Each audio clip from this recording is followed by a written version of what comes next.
Welcome, everyone, to Cafe Contemplative, the online hub for our Center for the Advancement of Contemplative Education, also known as CASE for short. And more specifically this evening, welcome to our Mindfulness is for Everyone series, a free event series focused on promoting a more inclusive and effective mindfulness movement throughout society. Here at Naropa, we believe the ideal mindfulness movement, or contemplative movement, we might say, is one in which everyone can find a place and feel welcome in learning to approach their lives with more connection, awareness, and clarity through contemplative methods and experience. And so, on that note, and even more to the point, welcome tonight to Welcoming Beginner's Mind, an evening in dialogue with Gaylon Ferguson, who is right here with us, and I'll introduce in just a moment. I'm Jordan Quaglia, professor of psychology and research director of CASE. Before we begin, I'd like to thank Naropa University and the Spirituality Mind Body Institute for the funding and support of this series. I'd also like to thank my colleagues and fellow grantees, Charlotta Rotterdam, Carla Burns, and Clarissa Segrand for their support of this series. And of course, the entire team here at Naropa within MCIC, Marketing, and Extended Campus. This evening, we're delighted to have with us Gaylon Ferguson, a distinguished meditation teacher, former Naropa core faculty member, and author of a number of wonderful books, including his most recent, which I have here, Welcoming Beginner's Mind, Zen and Tibetan Buddhist Wisdom on Experiencing Our True Nature. Central to this book is an activity or a contemplative exercise that Gaylon calls welcoming. And in a moment, with Gaylon's guidance, we'll all get to try out this exercise of welcoming together. But before we do, I'll just share on a personal note just how essential and near and dear welcoming as an exercise and activity has become to so many of us here at Naropa and beyond. Since Gaylon introduced this exercise years ago now, it has been integrated as an essential activity into one of our key contemplative training programs, our mindful compassion training. And it even informed the name of this program as an acronym, WELCOME, with the W standing for welcoming. It's the very first contemplative exercise we teach in that program and something we return to throughout it. So I just wanted to mention that as context for what a treat and honor it is to have Gaylon with us this evening and to learn more from him about welcoming this evening. And so the last thing I want to do before I introduce or pass it over to Gaylon rather, is bow in together. So here at Naropa University, it's common that we begin meetings or classes or workshops or events like this by bowing. So you're invited to do that. It's totally optional, but you can join us in a bow as a way of welcoming yourself and each other into this virtual space.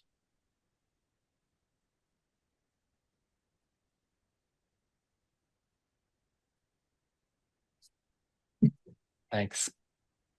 And Gaylon, I thought it would be ideal maybe if you could introduce us a little bit to the welcoming exercise, or maybe we'll just try it out and see what it's like right away and before we begin a dialogue. And so I turn it over to you now with gratitude for leading us in this experience. Thank you, Jordan. Yeah. I'm grateful to be able to present this exercise, which other colleagues at Naropa use. It's open source in that sense. I don't have any patent or copyright on it, and I'm not actually quite sure how it arose. It was, I think, a group of people creating various exercises together maybe 20 years ago. And one of them was called Having a Thought Party, and it had to do with using thoughts as part of contemplation.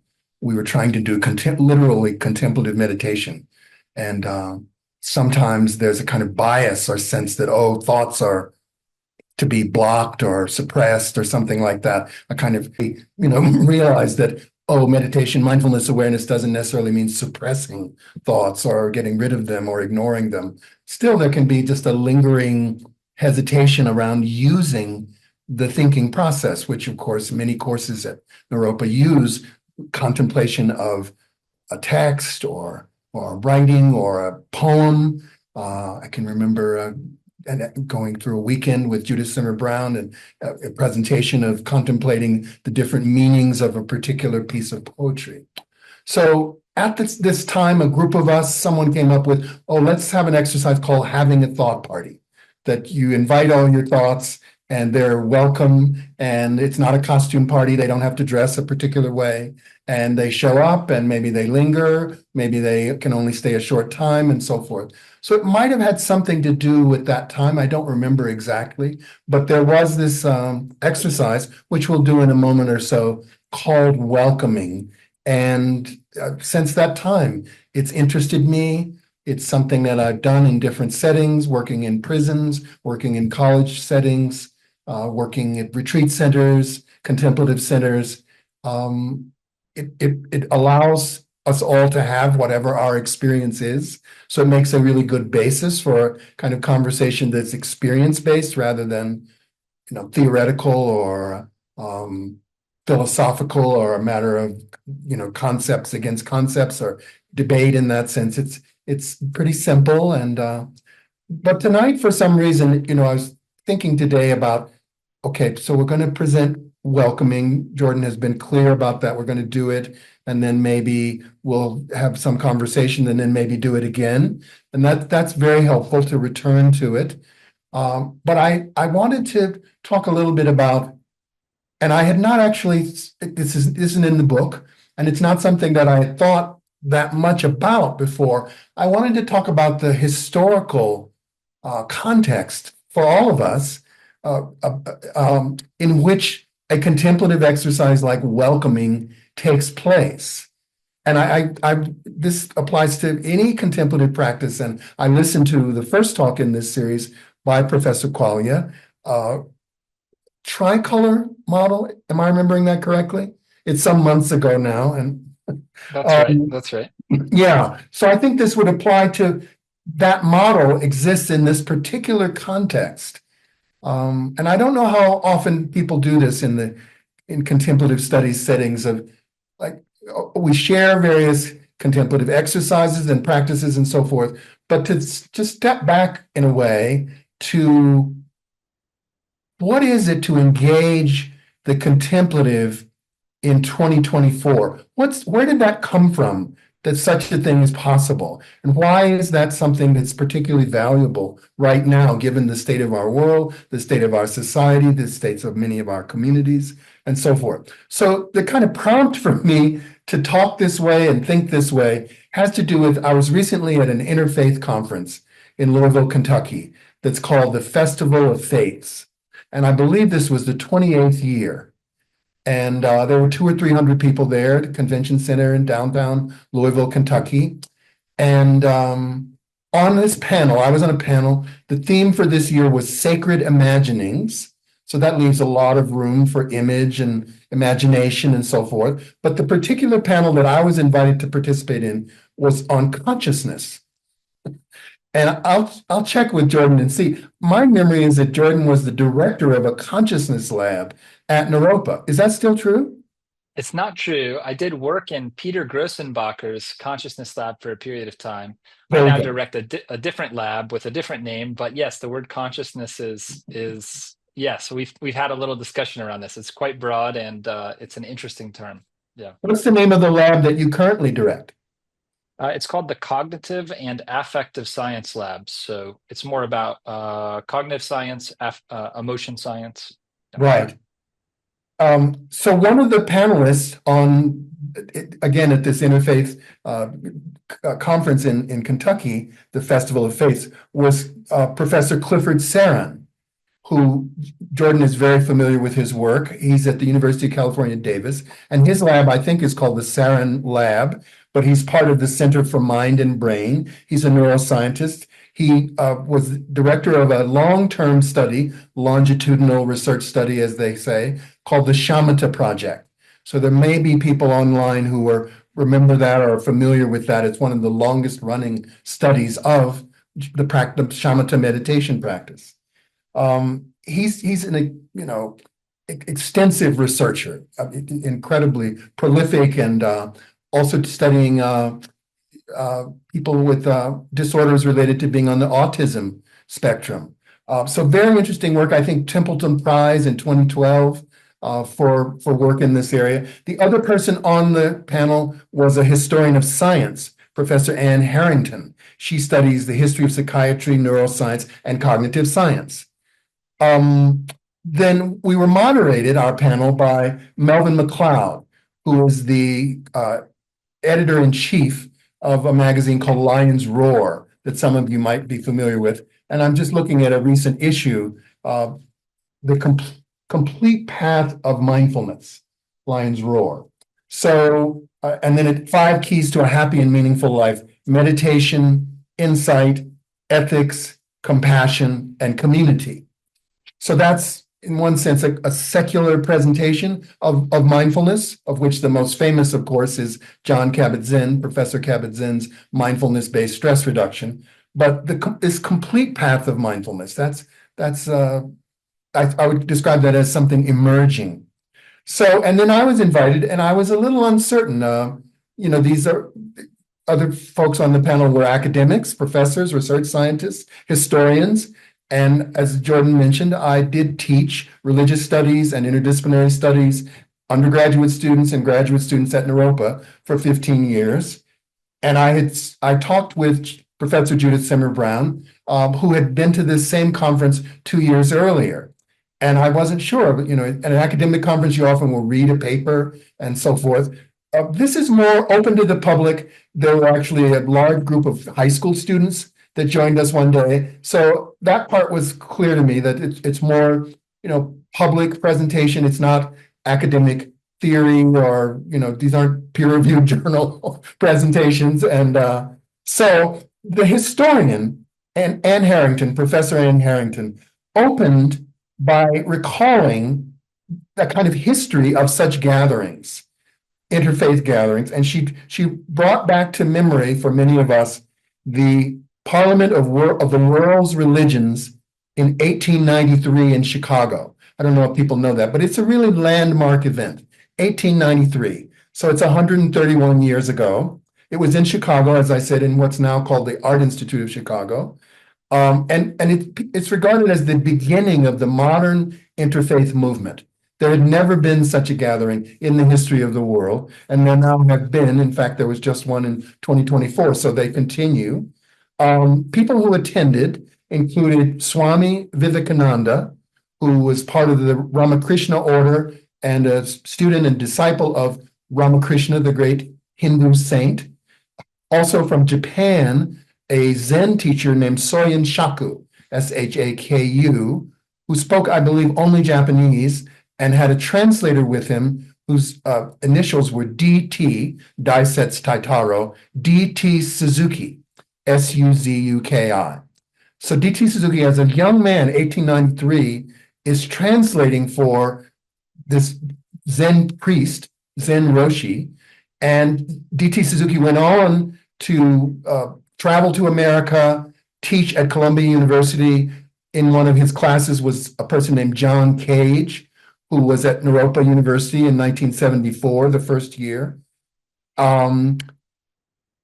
I won't say more about Suzuki. I believe Allen Ginsberg and Jack Kerouac, thinking of the Kerouac School of Disembodied Poetics.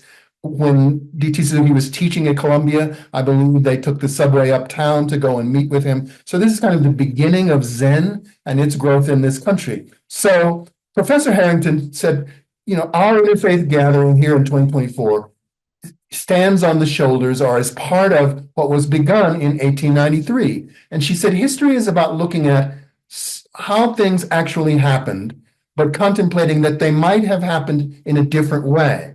And she said, even this particular panel, where there's a neuroscience, research scientist, there's a historian of science, and I think she may have referred to me, but I was the practitioner person. So it wasn't, I did graduate work in anthropology, but it wasn't, they took note of that, but I was there to represent the practice of mindfulness, awareness, meditation. So that was our conversation, but she raised the question of why these people, why a cognitive science and a Buddhist meditation practitioner and a historian, like why, from Vivekananda's lineage, which survives, and why not a Hindu practitioner? It might have been, why not a practitioner of Islam? Why not Kabbalah and Jewish mystical tradition? There could have been, and what she was actually sort of nudging us toward is, of course, these dialogues with His Holiness the Dalai Lama and various scientists in what's now become known as Mind and Life, it's primarily been a conversation in a certain way between Buddhist meditation practices and cognitive scientists.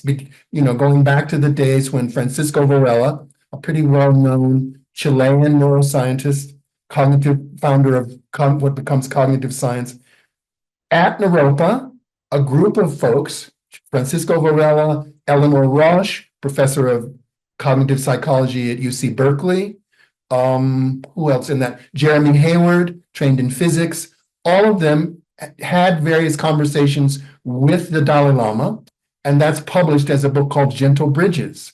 So it's sometimes not mentioned that actually the incubation of what becomes Mind and Life actually started, the seeds of that were conversations between, started by people who were practitioners of mindfulness awareness, and they had their training in science, or Newcomb Greenleaf was also part of that early group, trained in mathematics, yeah? So that got me thinking about, so what's the history to welcoming? Like, where'd this come from? And how did those exercises that we were doing, thought party, welcoming, and the 1893 World Parliament of the World's Religions Parliament, one of the things that Anne Harrington mentioned was it was very much a question of what is going to be the place of religion and spirituality broadly in the modern world. Particularly, this was of concern. Christianity felt some threat from Darwinian theory, which I think the origin of species is 1859. So it's only 34 years before this Congress of the world's religions. And that's, 34 years ago from now is, say, 1990 for us. So that's kind of, you can think back, remember. So 34 years, there had been this notion that, species and evolution and so forth. So this is not the classical doctrinal Christian account of how species arose. And so there's a sense of threat. What's interesting, and as she pointed out, is that at this Congress, Soyen Shaku, for instance, the Japanese Zen practitioner, presented Buddhism as rational, non-theistic. It didn't involve belief or faith or in a particular god or deity. And what was the third one?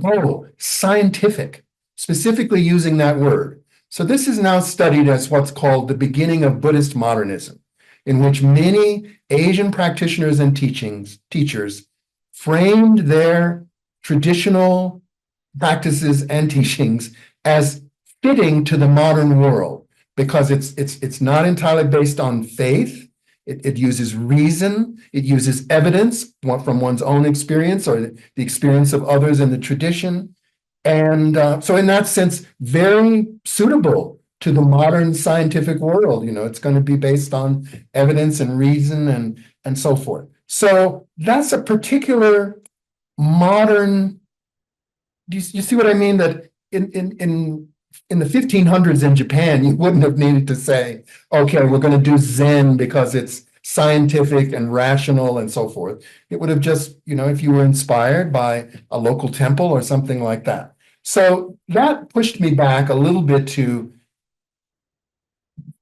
contemplative ways of knowing, contemplative studies altogether in our late modern times, as they're sometimes called. And the question of, well, what's modern? What early modern times, I was taught, instead of saying the Renaissance, early modern times, that's the beginning of what's called modernity, modern times in the Charlie Chaplin films. So what do we get in modern times? We get the emphasis on reason, the age of reason, empirical evidence rather than just faith or dogma. We get industrialization, and then incredible technologization and digital technologies, right? And now we're in the world of AI. What else you get? You get urbanization, people gathering together in cities, leaving rural, farm, whatever. That means anonymity. I grew up in a sort of farm country of East Texas, and there were people when I was a child, 6, 7 years old, who remembered my parents as children. So that's kind of village life, right? It's sort of people know you and they know your parents, and you should behave because I know your parents and I've known them since they were children. So when you move to a large city, you may not know your neighbor left and right. In different places in the world, people may be speaking different languages in large metropolitan, all of those urban phenomena, right? You get science as the final arbiter of truth, I would say. So the research labs, at the end of the day, legally or whatever, DNA evidence and so forth, that's truth. Yeah. So, okay, in modern times, we get a different sense of time. And here I'm thinking of something like Max Weber's classic sociology text, Protestant Ethic and the Spirit of Capitalism, in which he quotes this saying, time is money. So if time is money and we want to make money, and he quotes from Benjamin Franklin and Proverbs and so forth. So Weber was interested in why did capitalism take off in certain Protestant countries more than in predominantly Catholic countries initially? What was it in the Protestant ethos and ethic, working hard, timeliness, so forth? Why were those conditions conducive for capitalism? So way down the road, much later, our time, it seems to me that part of this modern, it's not just that we have incredible technologies, right? It's not just the globalization of the world. It's also that our whole sense of what it is to be a human being and what it is to be alive has shifted. One description of modern times was all that is solid melts into air. Things that had seemed established and firm, when modern times come, everything's up for a certain uncertainty and a rate of change, unprecedented rate of change, faster and faster.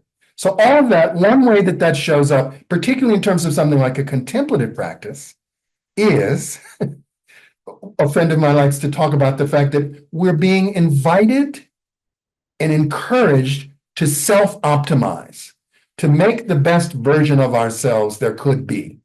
There's the 2.0, let's say, when we left the home as small children and entered kindergarten and school. And then there's the 3.0 version of us and a career and whatever happens in life and, marriage and family and so forth and so on. 4.0, 5.0. I believe we're now up to iPhone 16. So what does that have to do with? That has to do with that contemplative practices could be regarded as part of the self-optimizing. There's the version of myself now, but if I do this, I'll get, 13.0 version. So what am I getting at there? And this, again, to bring this back, this is to the welcoming exercise. I think there's a danger that as we learn from, for many of us, various Asian traditions, I'm thinking of India, I'm thinking of China, I'm thinking of Korea, I'm thinking of Japan, I'm thinking of Tibet, Burma or Myanmar and Sri Lanka as well. So there were practices in all of those places, parts of the world, that now modern purposes, secular paths, human beings who want to have a good life, a happy and meaningful life, as it says there, can use for those purposes, right? So I guess my concern that I want to raise and that I feel is part of how welcoming came about is it may be that as we inherit, right? It's not just a matter of appropriation and cultural appropriation. Many of these beginning back in 1893, right? We've got Soyen Shaku speaking to people about here's what's helpful about Buddhism, right? It's rational and it's based on evidence and so forth, even though there are faith traditions, strongly faith traditions within the Buddha Dharma as well. So the concern I think that I felt, even though I don't know that I had articulated it 20 years ago, was are we cherry picking, as people say, from these traditions, just the aspects that fit our modern purposes, including self-optimization. But Jordan mentioned something like secular compassion training. Okay, good, very, very good. But even there, the self-optimizing version of that is, am I being compassionate enough? Am I a good, better, best compassion person?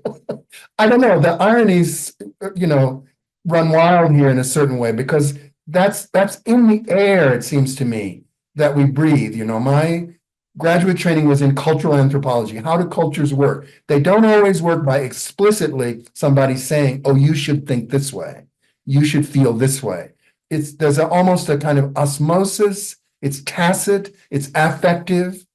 Someone we can tell, oh, no, that's just not appropriate, or that's not funny. That's that joke, or that way of being.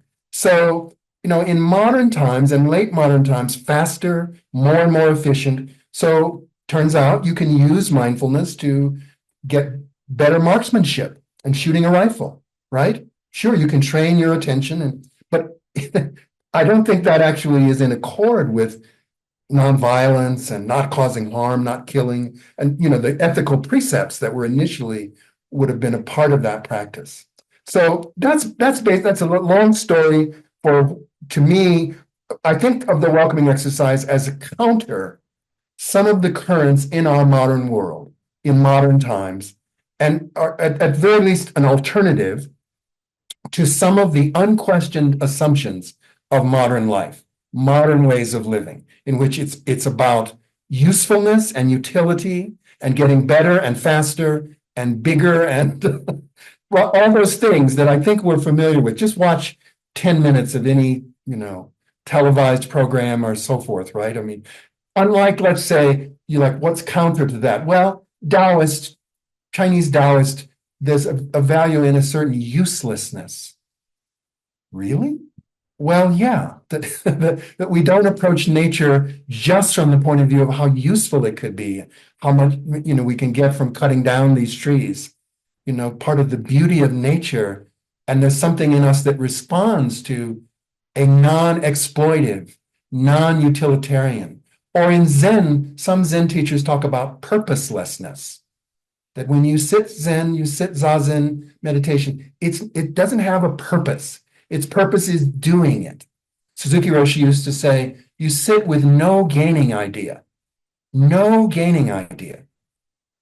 I remember I was once in Davis, California, where UC Davis is, and there was a professor from the business school in this meditation weekend. And I quoted this from Suzuki Roshi, like, no gaining idea. And he said, what?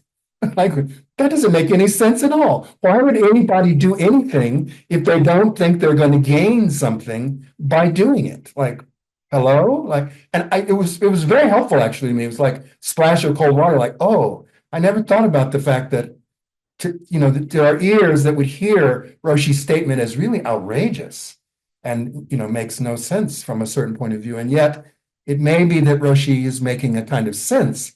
It's just not that utilitarian, optimizing, purposeful, speedy, acquire more and more and more. The last thing I'll say is the acquiring more and more is destroying life on the planet, right? As we know. So that kind of is maybe we might want to think about ways of proceeding in terms of how human life is organized and carried out that are not so acquisitive, not faster and faster. Speedy is always better.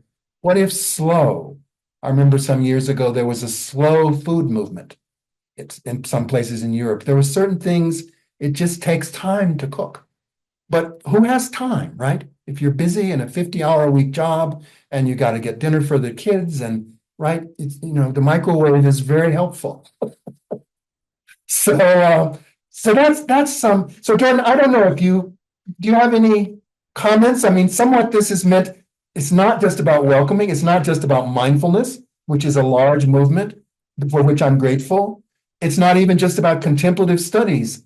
It's just sort of this. I'm trying to make this large question about what does it mean in late modern times, in our times, to embrace the contemplative. Do you have any comment or anything? Yeah, I'd be happy to share at this juncture. And yeah, looking forward to welcoming with you. And Okay. I also think though that this context is so helpful, as you're saying. And he told a really intriguing story. And I love this juncture, that thought that was raised by your colleague. What might have happened, or, looking at history as it happened, but Yeah, what if it didn't happen that way? What if it exactly. happened a different Exactly. way? Yes. And I think that highlights for me sort of how situated the thoughts that we think are, or the practices, contemplative practices we might lean into, how situated those choices are within our historical context. And like water to a fish, it can be really difficult sometimes to see that we're operating with those kinds of assumptions. And so, one thing that I'm hearing as a kind of implication of what you're sharing, yeah, is trying to become more aware of that water, becoming more aware of how situated our decisions around these kinds of things are, and the particular ways that contemplative practice or mindfulness practice has been presented to us, many of us, as a tool, as a kind of training of the mind, or attention, or just different kind of optimization strategies that you've been talking about, and how potentially something like welcoming could be uh, could fit into that picture of helping us to maybe undo, or even just slightly explore some of that kind of optimization mind that we bring into this work together. And I'll just add one more piece of context to that, that's more recent context. And I think actually, interestingly, welcoming fits within this. There's an insight meditation teacher. His name is Vince Horn.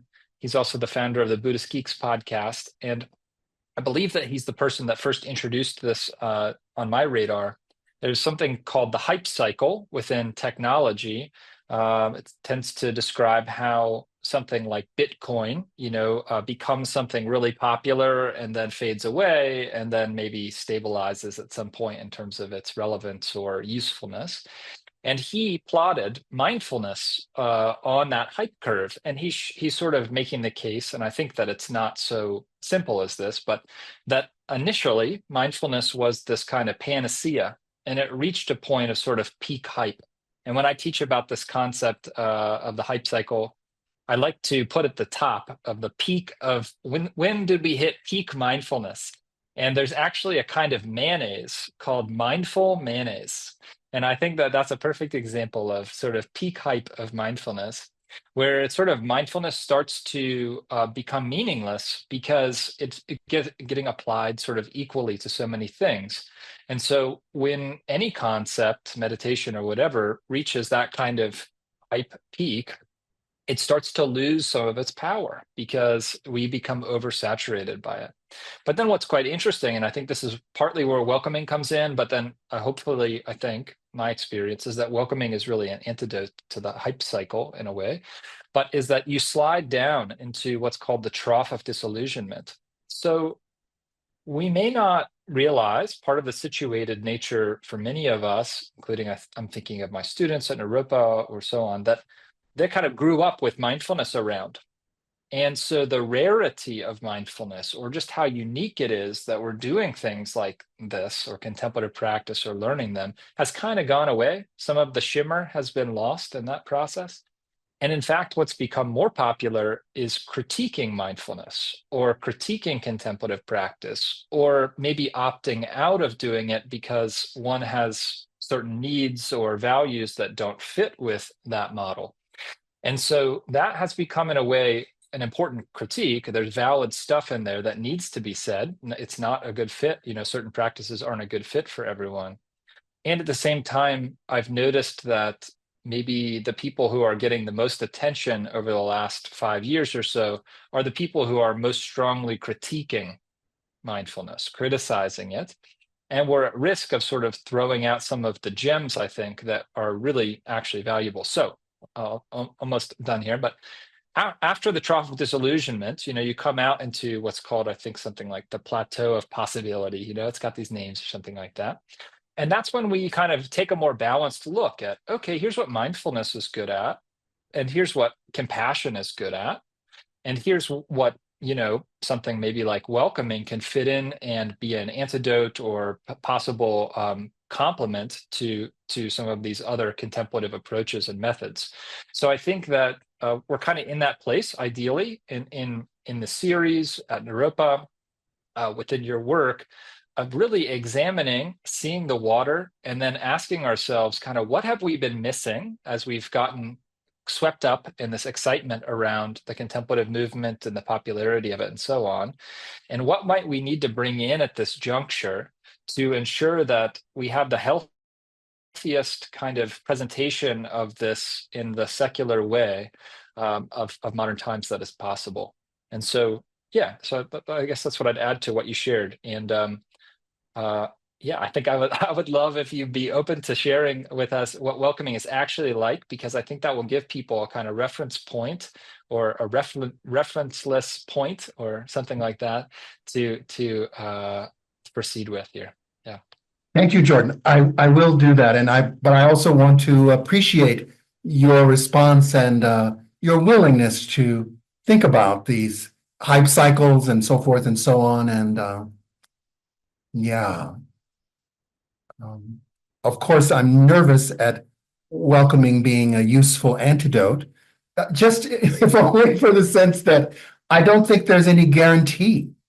I don't think that there's like, okay, do this practice and then we'll course correct and things will be okay. What I appreciate is your own, I don't know, alertness and, vigilance and carefulness in let's parse these things. Let's think about this. Let's not just have, unexamined assumptions, right? That's an old contemplative value to examine the life and our way of thinking and our way of feeling and so forth. So without further ado, I thought I would read the welcoming exercise from the book. Thank you for holding it up. Just because in case someone wants to refer to it later, and I've done various versions of this. Sometimes when I speak it, it's slightly different, and I will just talk about it later. But I wanted to begin with the actual words in case someone wants to look at it at some point. What would they read? And what it says there is, put aside your book or e-reader for a moment. And we're going to do the welcoming exercise, eyes open and your hands relaxed in your lap.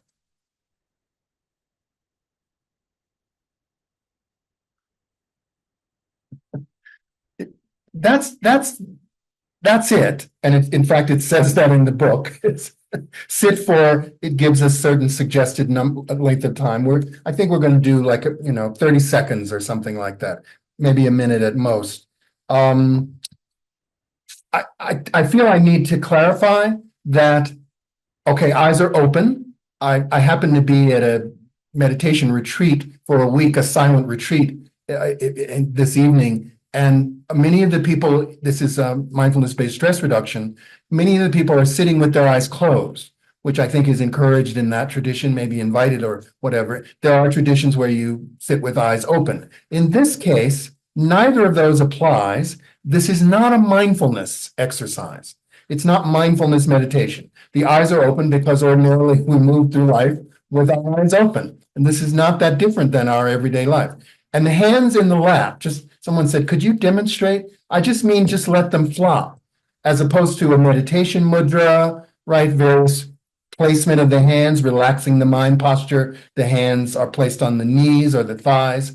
This is not meditating. So that's a part that I think at some point in the book, it does say that. I'm asking you to mentally or say out loud, if that's helpful, not meditating. Welcoming exercise is not meditating. So it's asking us for just 30 seconds or so. I think that would be enough to start with. Very, very brief. Just sit, eyes open, no particular focus. There's no mantra or anything. We're not following the breath. We're not doing mindfulness of body. Those are all wonderful things, absolutely useful in certain ways. But for a moment, it's not doing any of those. Not doing, rather than doing anything in particular. And we'll find that we'll have everybody goes on living and we'll have whatever is happening. And that will be the point of the welcoming, is whatever happens without us coercing or making a particular effort or focus or deliberately placing the mind, as one does in mindfulness. You place the mind on the body or on the body breathing. So just for 30 seconds or so, sit without doing anything and allow welcoming.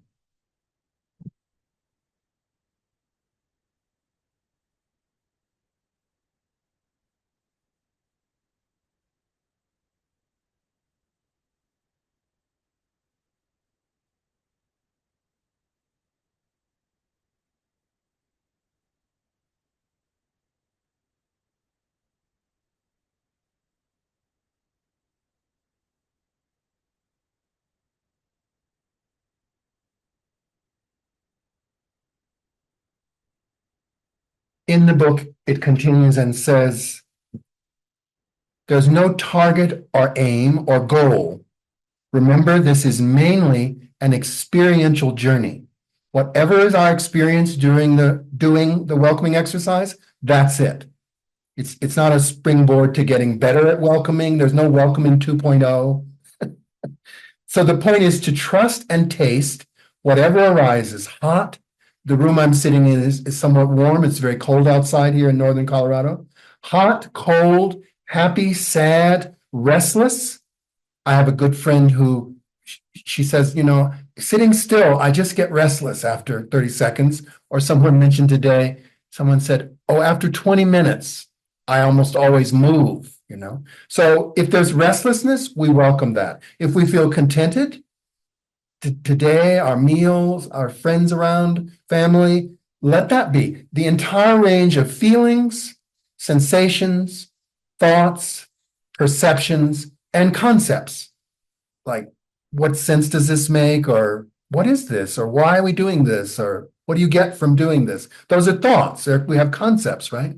Which, as Jordan mentioned, are like the water that a fish swims in. Our culture gives us ways of thinking about body, ways of thinking about mind, ways of thinking about emotion and feeling. Is it safe? Is it okay to express certain emotions? So welcoming, in a sense, is simpler than almost anything.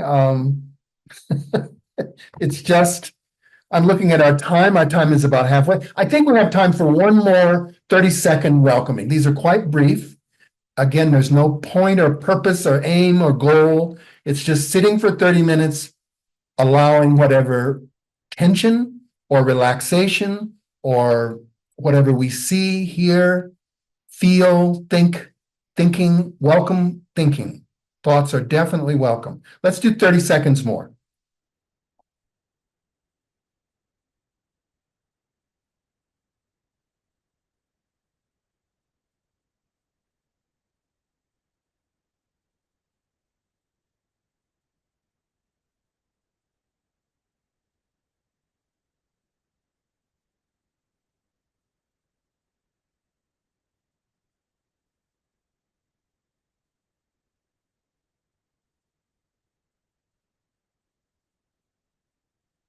Welcome whatever you see in the room you're sitting in, its color, its shape.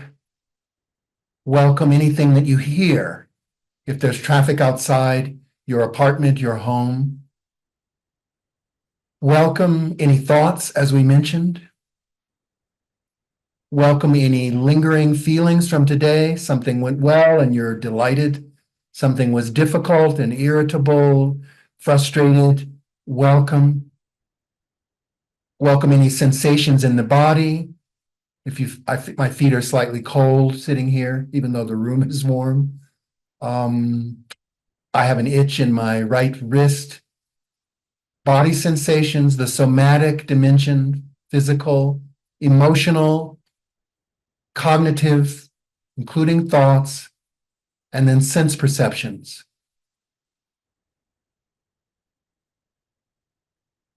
Good. Thank you.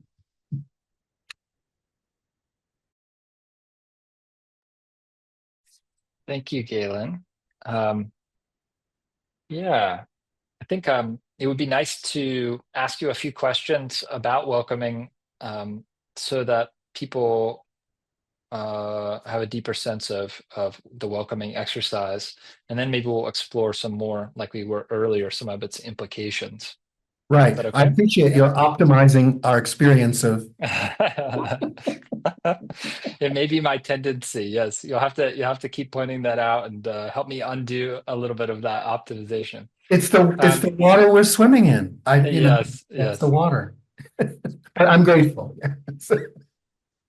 I am as well, and yeah, I will say that that's something about this approach that I personally have appreciated. It feels to me that whereas mindfulness meditation or other kinds of contemplative approaches give me something to do, there is much more of a emphasis in the welcoming on the being aspect, Mhm, and that simply being, I think, is yeah, it's obviously emphasized in discourse around contemplative methods and experience and practice. mhm, But because we're swimming in that water of optimization, and can barely see it as the fish that we are, mhm. there can be a tendency to approach even something like mindfulness that is intended to be focused on being, not doing, as another form of doing, another doing activity. And that's, I think, a big part of what you're highlighting. It Um, is, but the other yeah, part is that we are being when we're doing and we're acting in the world. So this goes with, if someone is engaged and activist, it goes with that equally. It's not just hmm, sitting still. In other words, there's being in action, right? There's yeah, embodiment and engagement just as much as, you see what I mean? It kind of takes away this, oh, I'm being contemplative and deep if I sit still, yeah, so something there as well that it isn't, because there's a question of what is being? When is that a not doing? Is that a doing? Or anyway, yeah. someone did ask I don't know if they came late or whatever, like, what is the book? Would you mind holding the book up again? And Sure, yeah, of course. that's in Yeah, the so chat. Galen's book is called Welcoming Beginner's Mind, so that the main title has the same title as this event to help remember that. And then the Easy, go subtitle ahead. is Zen and Tibetan Buddhist Wisdom on Experiencing Our True Nature. And so there's more that we could say about the book. It goes through the Zen ox herding pictures and explores this activity, welcoming, that we're exploring this evening, really centrally throughout the book. And you'll find that um, yeah, that where we're starting in this exploration of welcoming is just scratching the surface, I think, of this exploration. So yeah, And the thanks. person in the chat said thanks, so they got it. Yeah, yeah, Okay, awesome. good. But yeah, Okay. you raise an important point.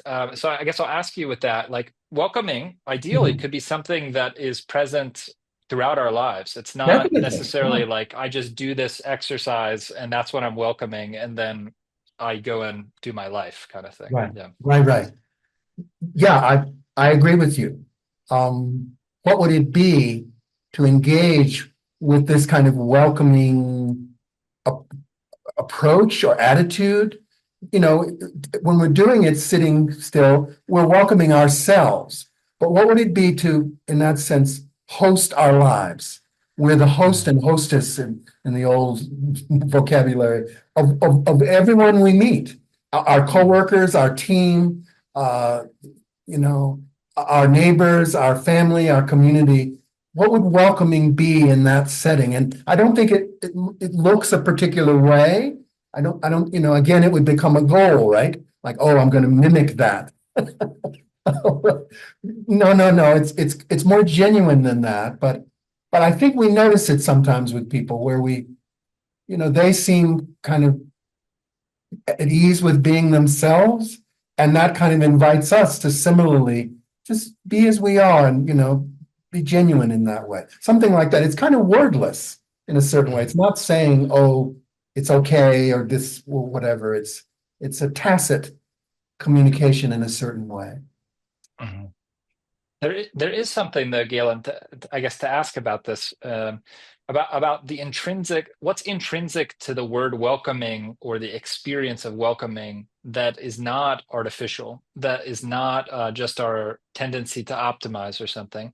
And in my experience, there's something really essential to this idea, this word of welcoming, the Huh. invitation of welcoming has a kind of warmth to it for me. Yeah. And Yeah. and this is one of the reasons maybe we rely on it so centrally, just one of the reasons in our Mhm. compassion training program, Mhm. is Mhm. that the beginning of that inner warmth cultivation of compassion Mhm. Mhm. is supported by a foundation of welcoming our experience, welcoming even our suffering in the moment, Mhm. but within a field of warmth or loving Mhm. presence or something to that Yeah. effect. Would you say that for you, there's an intentionality within the word welcoming, or is that too much starting to head in the optimization direction? Yeah. It's a it's a great question, Jordan, because I do, in some way, this is about not intending any Okay. particular outcome. Um, sort of that structure itself, like maybe we don't always have to be purposeful, strategic, tactical, intentional in getting from A to B. At the same time, I really loved hearing you talk about it being used in the secular compassion training and how that adding that warmth, Mhm. is so, it's vitally necessary. That's Mhm. really, our humanity, our human heartedness.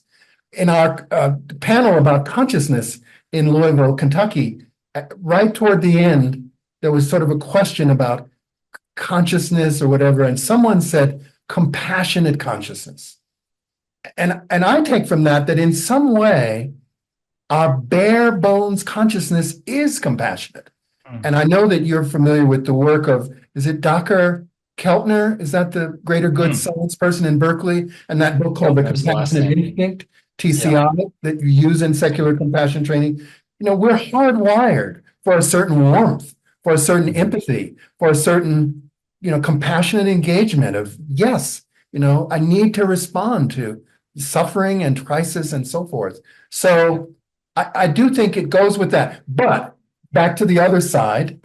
Yeah. Once in Los Angeles, and this is in the book, someone said, we were doing it, the welcoming. She said, I don't like this welcoming exercise because she said, I feel like I need to put on a smiley face.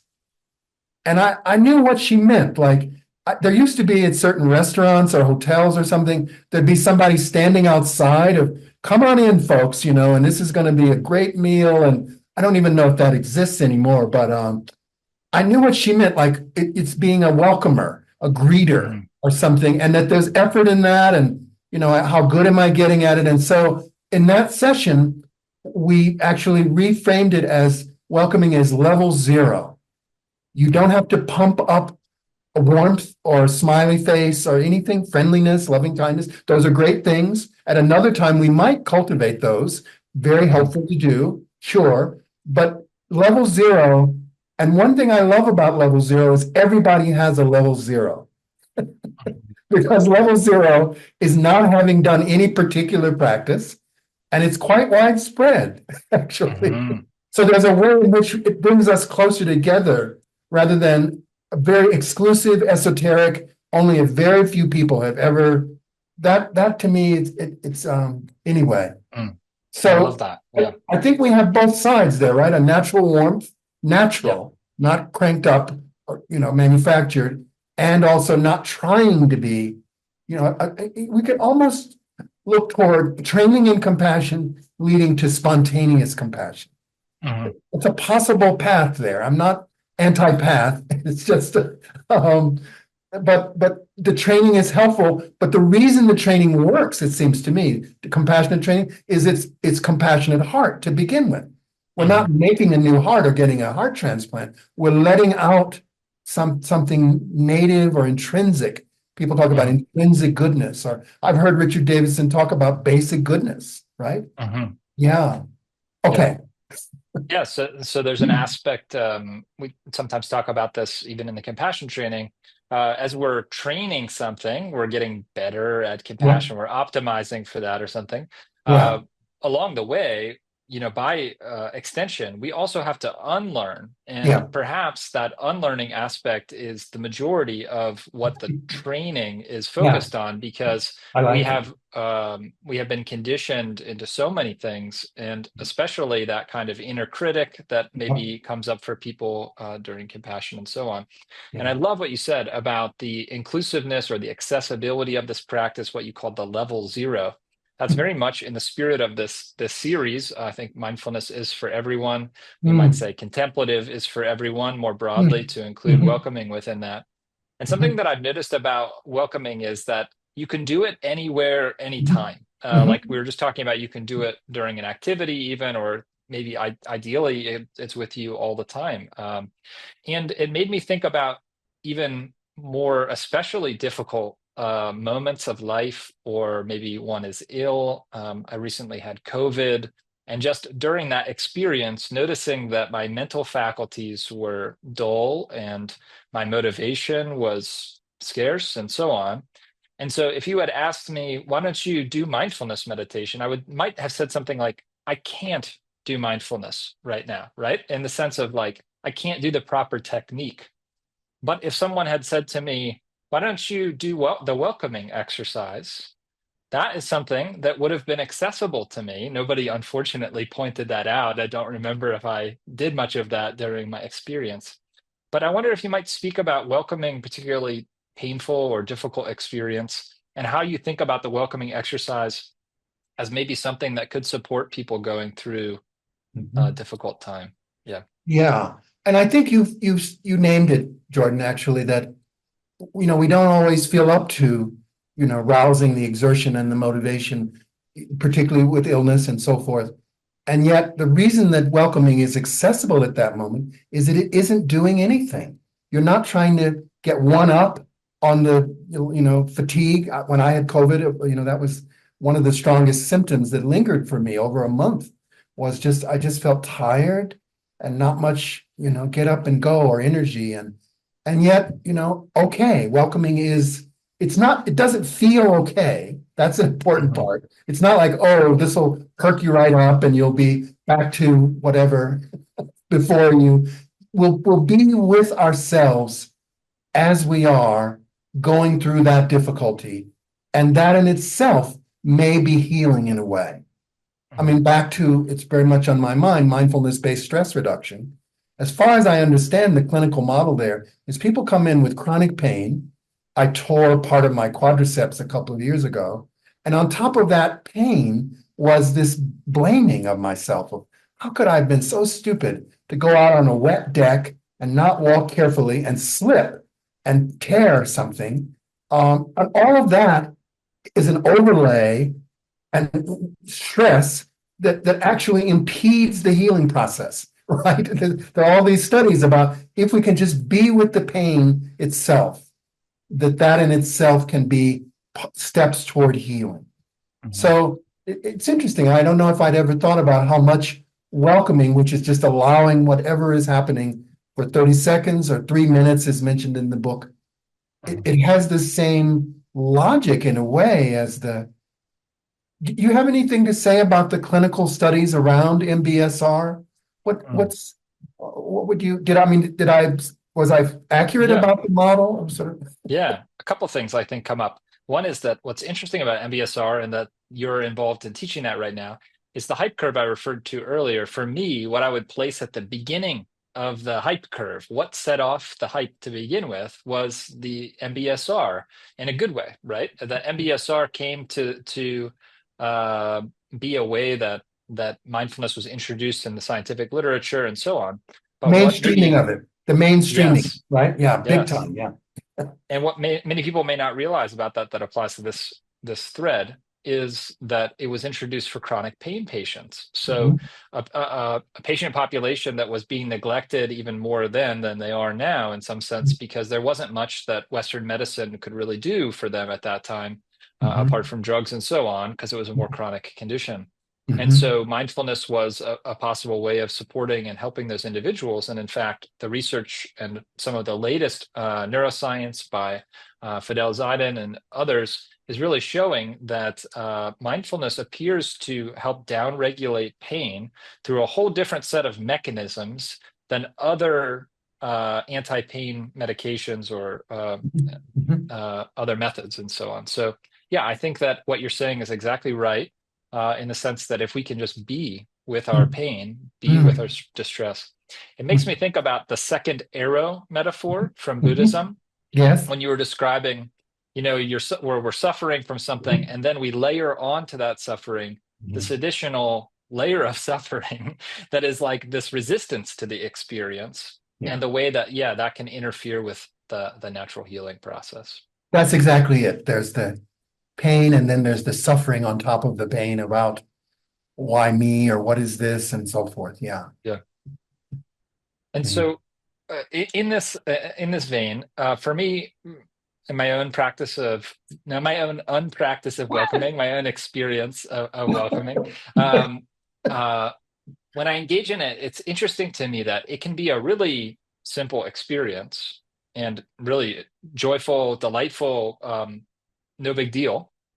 And then in other moments, when I'm going through something difficult, or when I have a mind loop that is quite negative, or my inner critic is extra loud, or maybe my back hurts or something like that, and I have some kind of part of my experience that my default reaction is to reject that, suddenly the welcoming exercise changes. It becomes, I would say, much more profound, I might say, much more um, of a kind of undoing of a pattern or something like that. Because in my experience in that moment, I'm actively resisting something in my experience, and the welcoming is inviting me to do the opposite of that. It's inviting me to let it in or allow it. So, do you have any tips for what people could do or not do in the welcoming exercise? I mean, is it something that you find gets easier over time? But yeah, in working with this kind of difficult experiences. Hmm. One of the questions that I ask in a previous book called Natural Bravery, um, which is about fear and fearlessness. Um, it's chapter 55, if anybody happens to have that, or I have it as just a PDF if we wanted to send it out. At one point it asks, it notes that, it's so close to us, habitual in a certain way, to turn, someone was requesting, yes, to turn welcoming into something that we could get better at, to be a welcomer and so forth. And so then the question of, well, what is it that actually welcomes? Or in terms of your undoing the pattern Mhm. of getting away from our experience, becoming estranged or alienated from ourselves, unfriending ourselves.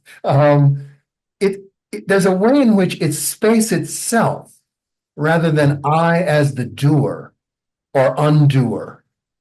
That space itself allows whatever is arising to arise because, in a simple-minded way, if there weren't space for it to arise, it couldn't arise, right? Just like here's a cup. If, I can't put a quart of water in that. There's not enough space. But there is enough space for our experience to arise as it's arising. There must be. I mean, to me, this is like, I don't know much physics, but this seems almost like simple physics. Like there must be enough space, and maybe it's psychological space rather than space time or something for it. And so that space itself is, is what includes, what welcomes, and back to the warmth of the secular compassion training. I think that space is not outer space, between Neptune and whatever the planets. It has some warmth in it. Sometimes in traditions they talk about an openness that has a responsiveness in it. And that responsiveness is a kind of empathy. It's a kind of compassionate instinct. It resonates with others and their suffering and our suffering. It's not distant. It's not cold space. So that's how I would rather talk about that is it's space that welcomes. And then what are we talking about? What is space? Where do you get Yes. some of that and package it? Right. It is Anyway, difficult. Yeah. yeah, It's difficult to put it into words. We true. did have a question, and by the way, everyone, feel free to add questions in the Q&A. I think we're at that portion of our discussion here where that might be supportive. Yeah, Galen? Good. And Jordan, let Yeah. me just piggyback and throw in. I would be particularly curious. This is my own longitudinal research study of Yeah. anybody's experience when we did. I think we did at least a couple of times of 30 seconds. And I hope it wasn't Mhm. too brief. I often do a minute or so. I tried to Yep. keep complete silence the first couple of Mhm. times. One comment somebody said to me is, don't talk during it. It's not helpful. You say too many words or whatever. So I try to leave just silent, but then other people find it helpful to Yep. articulate and say, oh, sights, sounds, body sensations, emotions, thoughts, your Mhm. need, whatever. So it's a little something for different folks there. But Yeah, yeah. anyone, if you wanted to share any comment, I'd be grateful. Yeah, I'm learning Yeah, still yeah. about this. Yeah, okay. Yeah, so I'll ask this, and then another possibility is if we don't get too many more things right away, maybe we'll Yes. do another period, maybe a little longer of Okay. welcoming together. I think Oh, that would be oh, fine valuable. with me. Fine with me. But we'll first field this one. It says this practice still requires setting the intention to practice it. And so it's a question. So my guess is that's a question. Does it still require the No. setting an intention? No, it does not require setting an intention. And I wish I could track. I mean, you talk about the hype curve, Hmm. Jordan. Like intention became a big word, it seemed like. And there's like pop books on the power, pop psychology, the power of intention.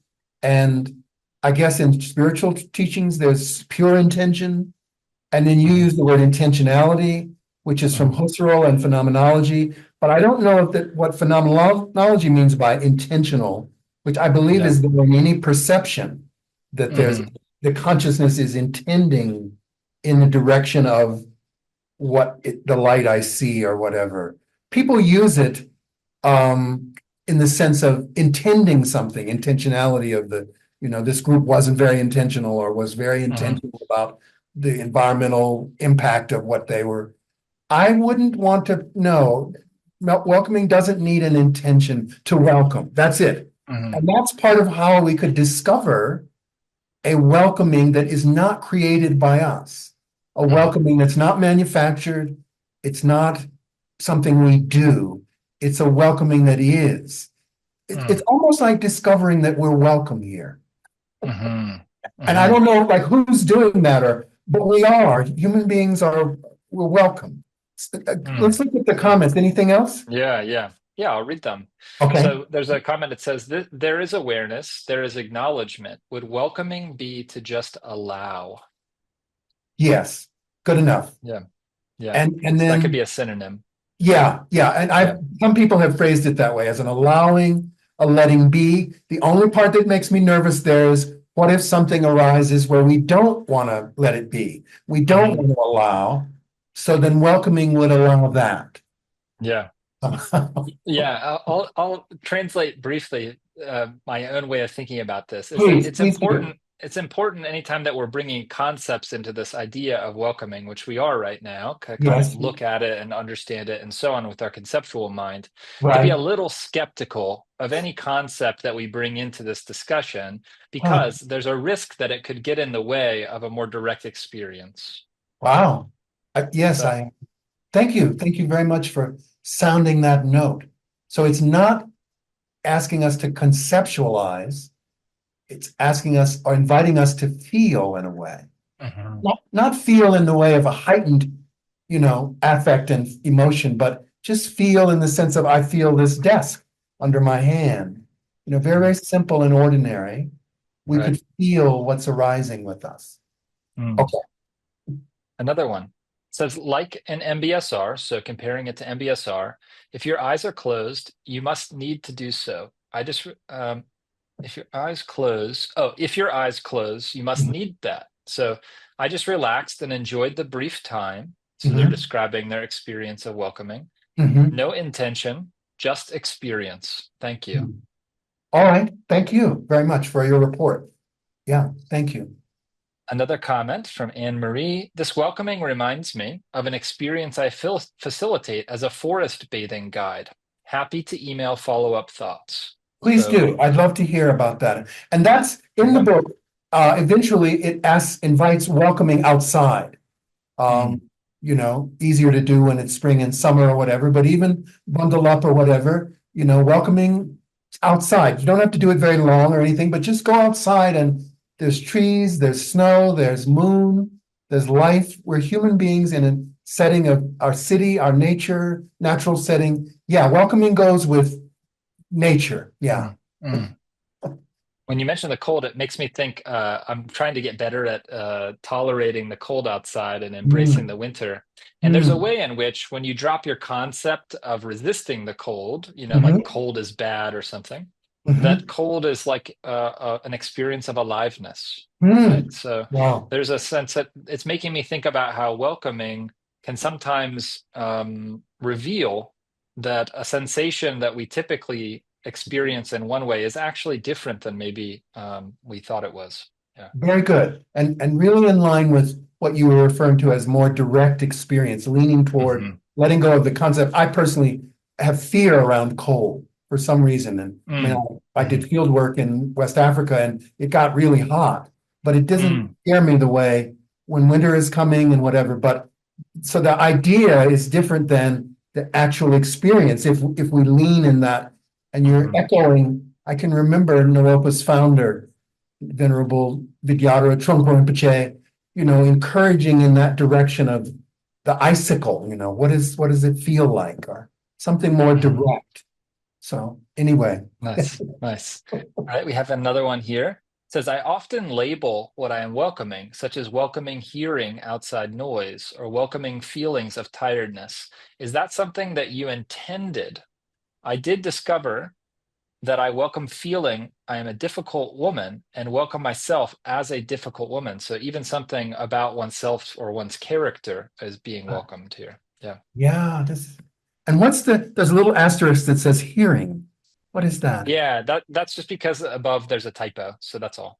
It Okay, just so says they're talking about welcoming hearing outside noises or yeah, yeah, welcoming feelings of tiredness. But this idea of labeling yeah. how does that overlap with welcoming or not?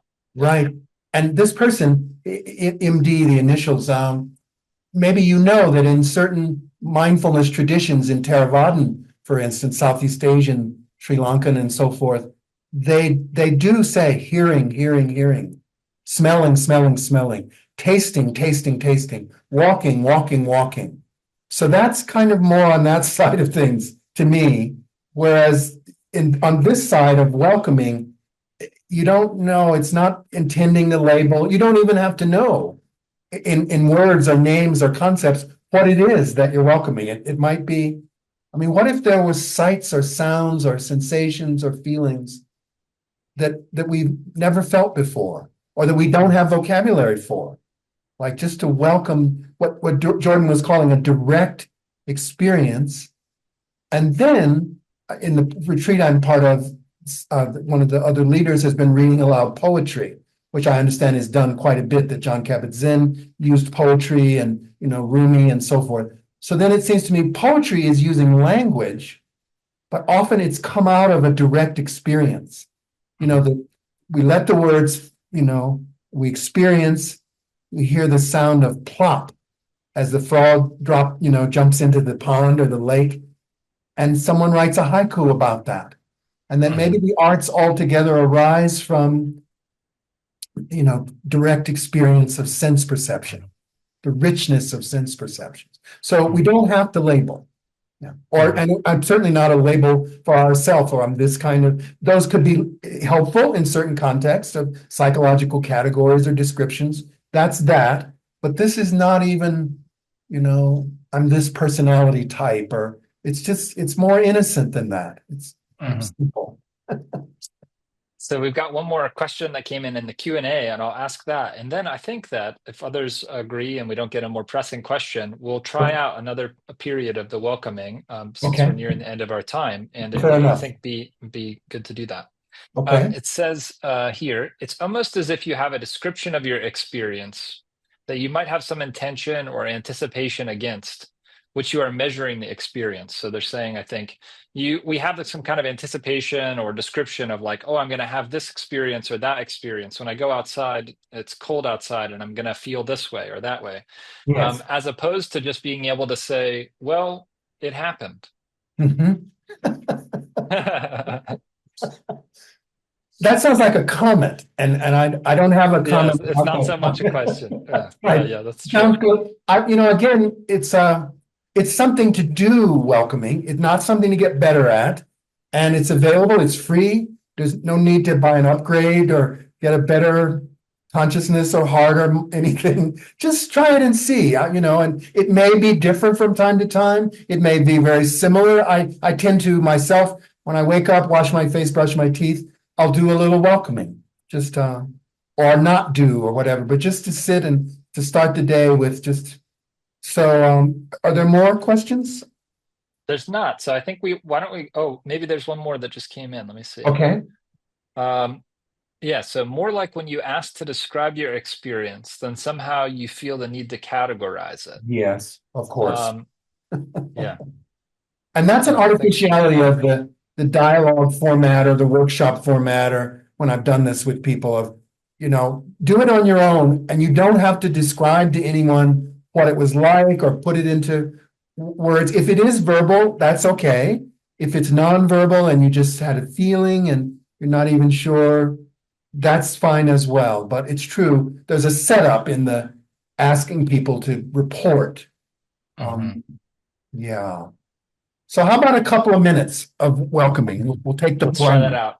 And I'll just Okay. put in, I'll just mention, Galen, that you said you don't have to buy anything or whatever, but I did put into the chat, just so people know, a link to purchase Galen's latest book, Welcoming Beginner's Mind. He didn't ask me to do that, and this wasn't part of the setup for the evening, but I think that there's enough interest, we should share that as a resource. Yeah. And also, Jordan, you get a percentage, I think, for. That is not true. That is definitely not true. But if you would like to offer that, I'll welcome that. Yeah. Oh, by the way, since you mentioned books, I just can't resist. Don't you have a book coming out? I do. Yeah. Yeah. What's the Thanks. So, title? yeah, my book's coming out in May with Shambhala Publications. Okay. People can find it now if they search for it, my name on Amazon or on Shambhala's website. And my book's called From Self-Care to We Care. Uh, And it's about really thinking about how we can get out of this divided sort of mindset around our self-care, that somehow our mhm, self-care is just for us. mhm, Actually, our self-care can be something that supports those around us as well. And often that's part of the intention of doing it.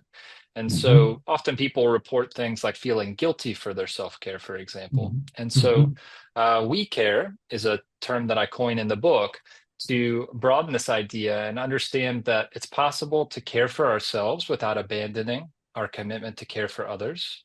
And mhm, it's possible to care for others without abandoning our commitment to ourselves. And mhm. ideally, we're doing both at the same time. So yeah, if people are Thank, interested in that topic, thanks.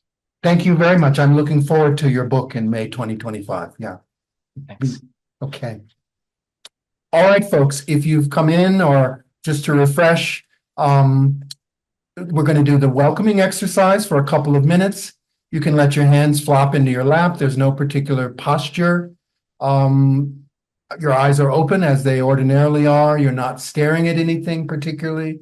There's no focus. This is not meditating. It's just a couple of minutes of open space, allowing whatever we see, smell, hear, think, feel, sensations, whatever arises in the next couple of minutes.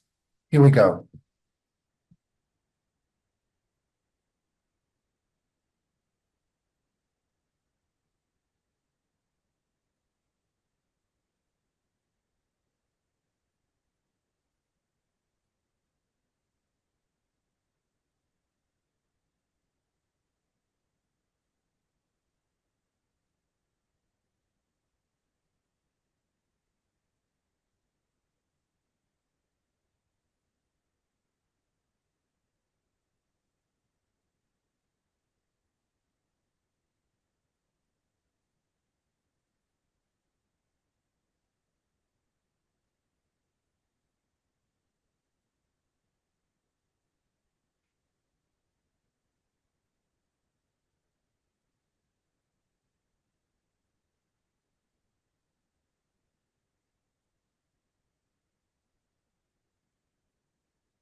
Thank you. Believe it or not, that was 2 minutes and 22 seconds. And I was reminded of, I think it's Saint Augustine who said, I know what time is until someone asks me. And I don't know, I felt it seemed like a long Mhm. time to me. I mean, compared to Mm. 30 seconds, but I assume that there are a lot of psychological studies of our experience of time. Jordan, is that Mm. true? Are people still Yeah. studying time perception? And Yeah, it's a fascinating and still growing area of research. Yeah. yeah, Yeah. it certainly interests me. I mean, I'll notice when I wake up in the morning, particularly when I had to get to, say, a 9 o'clock class or whatever, that wake up time, sometimes it seemed to go very quickly, Mhm. brush the teeth and whatever, little breakfast. And then other times it seemed like, oh, there was room and time and literally the minutes, clock time were the Mhm. same. So I don't know, Mhm. our experience of time is very flexible, it seems like. To me, Yeah. that 2 minutes seemed quite a long time. And I'd be curious Mhm. if anybody else, if you did the previous one. I mean, it was 4 times as long, 30 seconds, Mhm. 2 minutes. But how Right. was that? Someone wrote Yeah. lovely. I wonder what Yeah. Yeah. lovely. Yeah, if there's any comments here, we've got a few minutes left in our time together this evening. So love to hear from what that was like for folks. And if not, or as we're sort of waiting for that, I just want to say, Galen, thank you so much for joining us this evening. It's been a joy and an honor to be in dialogue a little bit with you this evening around this. And again, just thank you, sincerely for how essential this work has become, this activity, this exercise has become to our compassion training at Naropa. And I know that a number of us share it with students and others more widely. So it's lovely that this book has come out now and that we can use it as a resource in this way. Thank you, Jordan, very much. I really Yeah. enjoyed the conversation with you and sharing this, and it was quite lively. And I really appreciate your appreciation for it and engagement with it, and reflecting on your own experience of when you had COVID and just different. So, thank you very much. I really enjoyed it. Yeah. Yeah. Likewise. Thanks. And thank you to everyone who's here. Looks like maybe we've got one more comment in the chat. Someone said, it reminded me of when I am sitting and waiting for whatever, my Uh, phone closed and no book, and just letting time pass without any particular purpose. exactly. That's it. Yeah. And I'm guessing human beings throughout history must have had moments like that of just, yeah. Hmm. I But how? Since Yes. we're mentioning books, I do want to mention Jenny Yeah. Odell's book. It's mentioned in my book in the first chapter. It's called Oh, How to Do Nothing. So oh, how to do I nothing. can't resist a little shout out to her of How to Do Nothing, Resisting the Attention Economy. So first sentence, nothing is harder to do than nothing. In a world where our value is determined by our productivity, many of us find every last minute captured, optimized, or appropriated as a financial resource by the technologies we use daily. So Mm, I'm grateful to her for linking these things together. Yeah. mhm. Yeah, so resonant with the perspectives tonight. Hmm. Thank you. I think we'll end it here. So, yes, best wishes for your silent retreat there, Galen. Thanks for breaking the silence a bit this Okay. evening with us, and I hope it goes well. And we'll talk soon. Yeah, Thank you very much for the invitation and the time yeah. together. We'll bow out now.